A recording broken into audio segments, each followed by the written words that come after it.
Hey, Techno Studs. So with public key infrastructure, we can detect the authenticity and integrity of a website. But we can also do that with somebody's message, and we can do that through something called digital signatures. So in this video, let's take a look at digital signatures and what that looks like.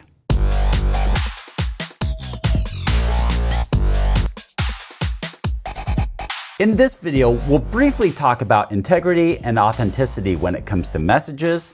We'll talk about digital certificates and how we can use digital certificates when it comes to digital signatures. We'll talk about public key infrastructure and how that plays into digital signatures.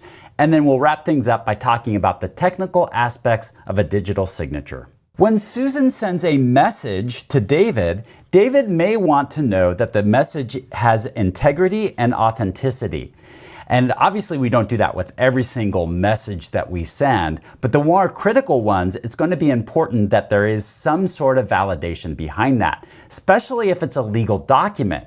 There are times when there is a legal document that we want signed and we want to make official, and we can do that through digital signatures. As part of this process, we have a digital certificate. That certificate includes the public key on it.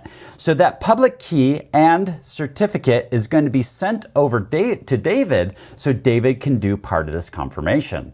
That way, the private key can encrypt something, and if the public key decrypts that, it can be a form of verification. Of course, there is an issue if our private key, our public key, and our certificate is all coming from the same source. How do we verify that that source is who they say it is, that authenticity part of this? Well, we can go to a certificate of authority. So we can use public key infrastructure to verify the certificate to make sure it is in fact coming from Susan, the person that we expect it to be coming from.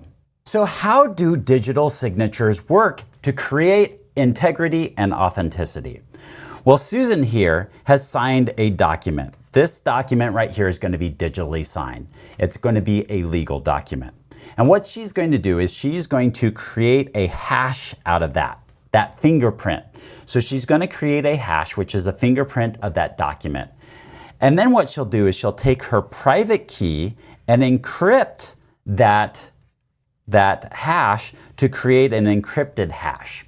Then what she'll do is she'll put that encrypted hash into a message along with the document and send it to David. Now what David has is that document now, and he also has that encrypted hash.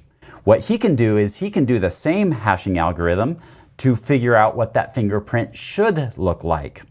He can also take the public key that's part of this certificate that's been already validated through public key infrastructure, and he can decrypt this hash to get the fingerprint.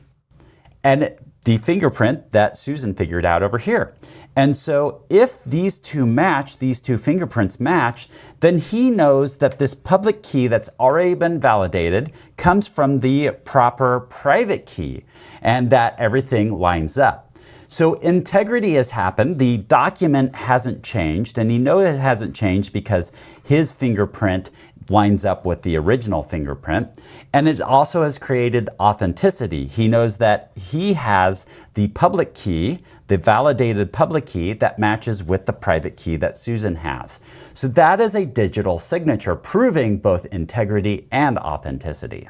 So in this video, we started out by talking about integrity and authenticity. We talked about how digital certificates can be used to transfer the public key over and how public key infrastructure can be used to validate the certificate. Once we have an accurate certificate, then we talked about digital signatures and how we can do a hash to make sure that there's integrity and then also encrypt that hash to validate the sender or that authenticity piece. So that is digital signatures and how digital signatures work.